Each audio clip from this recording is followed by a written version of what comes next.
ರಾಜ್ಯಸಭೆ ಮತದಾನ ಪ್ರಕ್ರಿಯೆಗಳು ವಿಧಾನಸೌಧದಲ್ಲಿ ಈಗಾಗಲೇ ಆರಂಭ ಆಗಿದೆ. ಮೊದಲ ಮತವನ್ನು ಈಗಾಗಲೇ ಶಾಸಕ ಸುರೇಶ್ ಕುಮಾರ್ ಚಲಾಯಿಸಿದ್ದಾರೆ. ಮೈತ್ರಿ ಅಭ್ಯರ್ಥಿ ಕುಪೇಂದ್ರ ರೆಡ್ಡಿಗೆ ಗೆಲುವಿನ ವಿಶ್ವಾಸ ಕಂಡು ಬರ್ತಾ ಇದೆ.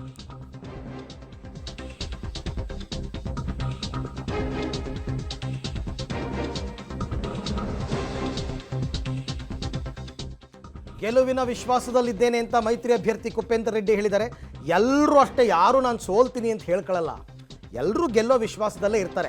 ಅವ್ರು ಹೇಳ್ತಾರೆ, ನಾನು ಪ್ರತಿಯೊಬ್ಬರಿಗೂ ಕೂಡ ಮತ ಕೇಳಿದ್ದೀನಿ, ಎಲ್ಲ ಪಕ್ಷದಲ್ಲೂ ನನ್ನ ಆತ್ಮೀಯರಿದ್ದಾರೆ, ಅವ್ರು ಓಟ್ ಹಾಕ್ತಾರೆ ಅಂತ ವಿಶ್ವಾಸ ಇದೆ, ನೋಡೋಣ ಏನಾಗುತ್ತೋ ಅಂತಕ್ಕಂಥ ಮಾತನ್ನು ಕುಪೇಂದ್ರ ರೆಡ್ಡಿ ಅವರು ಆಡಿದ್ದಾರೆ. ಯಾರು ಓಟ್ ಬೀಳುತ್ತೋ ಏನೋ, ಸಾಧ್ಯತೆ ಇದೆಯೋ ಇಲ್ವೋ ಗೊತ್ತಿಲ್ಲ, ಬಟ್ ಅವರಂತೂ ವಿಶ್ವಾಸದ ಮಾತುಗಳನ್ನು ಆಡಿದ್ದಾರೆ. ನಾನು ವಿಶ್ವಾಸ ಮತಗಳನ್ನು ಕೇಳಿದ್ದೀನಿ, ಕೊಂಡುಕೊಳ್ಳೋ ಮತಗಳು ನಾನು ಯಾವುದೂ ಕೇಳಲಿಲ್ಲ ಕಾಂಗ್ರೆಸ್ನವರ ಆರೋಪದ ಹಾಗೆ. ಯಾಕಂತೇಳಿದ್ರೆ ನಿಮ್ಗೆ ಗೊತ್ತಿದೆ, ಮನೆಯೆಲ್ಲ ಒಂದು ಕಂಪ್ಲೇಂಟ್ ಕೊಡೋದು, ಕೇಸುಗಳು ರಿಜಿಸ್ಟರ್ ಮಾಡೋದು, ಇದು ಫಸ್ಟ್ ಟೈಮ್ ಹಿಸ್ಟ್ರಿಯಲ್ಲಿ ಹೊಸ ಸಿಸ್ಟಮನ್ನು ಕಾಂಗ್ರೆಸ್ನವ್ರು ತಂದಿದ್ದಾರೆ. ಆದರೆ ಅವ್ರಿಗೆ ಇವತ್ತು ಸರ್ಕಾರ ಇದೆ, ಶಕ್ತಿ ಇದೆ, ಏನು ಬೇಕಾದರೂ ಮಾಡ್ಬೋದು. ಆದರೆ ನನ್ನ ಒಂದು ಪ್ರಿನ್ಸಿಪಲ್ಸ್, ನಾನು ಪ್ರತಿಯೊಬ್ಬರಿಗೂ ಕೇಳಿದ್ದೇನೆ ಮತ. ಡೆಮೊಕ್ರೆಟಿಕ್ ಸಿಸ್ಟಮಲ್ಲಿ ವೋಟ್ ಕೇಳೋ ಹಕ್ಕು ನನಗಿದೆ. ಯಾಕಂದರೆ ನಾಮಿನೇಷನ್ ಮಾಡಿದ್ಮೇಲೆ ಯಾರನ್ನ ಬೇಕಾದರೂ ನಾವು ವೋಟ್ ಕೇಳ್ಬೋದು. ಅದರಿಂದ ವೋಟ್ ಕೇಳಿದ್ದೀನಿ. ಅವ್ರ ಪಕ್ಷ ಇವ್ರ ಪಕ್ಷ ಅನ್ನೋದೇನು ನಮ್ಗೆ ಇರೋದಿಲ್ಲ. ಆದರೆ ತೋರಿಸಿ ಹಾಕುವಂಥದ್ದು ಪದ್ಧತಿ ಇರೋದರಿಂದ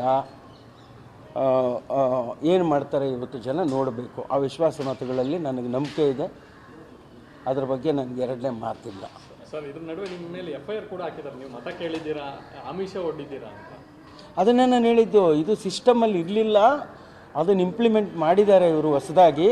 ಯಾಕಂದರೆ ಆ ಸಿಸ್ಟಮನ್ನು ನಾನು ಈಗಾಗಲೇ ತಿಳಿಸಿದಾಗೆ, ಆ ಒಂದು ಎಲೆಕ್ಷನ್ ಕಮಿಷನರ್ಗೆ ಬರೆದು, ಒಬ್ಬ ಕ್ಯಾಂಡಿಡೇಟ್ ಮೇಲೆ ಕೇಸ್ ರಿಜಿಸ್ಟರ್ ಮಾಡಬೇಕಾದ್ರೆ ಎಲೆಕ್ಷನ್ ಕಮಿಷನರ್ಗೆ ಬರೆದು, ಎಲೆಕ್ಷನ್ ಕಮಿಷನರಿಂದ ಪರ್ಮಿಷನ್ ತಗೊಂಡು, ಅಲ್ಲಿಂದ ಪೊಲೀಸ್ಗೆ ಕಳಿಸಿ, ಮ್ಯಾಜಿಸ್ಟ್ರೇಟ್ಗೆ ಕಳಿಸಿ, ಮ್ಯಾಜಿಸ್ಟ್ರೇಟ್ ಪರ್ಮಿಷನ್ ತಗೊಂಡು ಆಮೇಲೆ ಕೇಸ್ ರಿಜಿಸ್ಟರ್ ಮಾಡಬೇಕಾಗಿತ್ತು.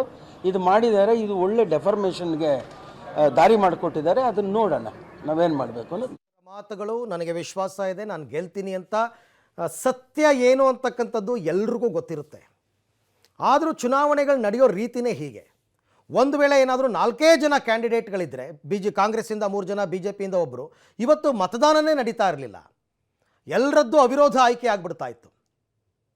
5ನೇ ಅಭ್ಯರ್ಥಿಯನ್ನು ಹಾಕಿರೋದ್ರಿಂದನೇ ಇವತ್ತು ಎಲೆಕ್ಷನ್ ನಡೀತಾ ಇದೆ. ತುಂಬ ರಾಜ್ಯಗಳಲ್ಲಿ ಎಲೆಕ್ಷನ್ ನಡೀಲೇ ಇಲ್ಲ. ಸೋನಿಯಾ ಗಾಂಧಿ ಅವರು ಅವಿರೋಧವಾಗಿ ರಾಜಸ್ಥಾನದಿಂದ ಆಯ್ಕೆ ಆದರು.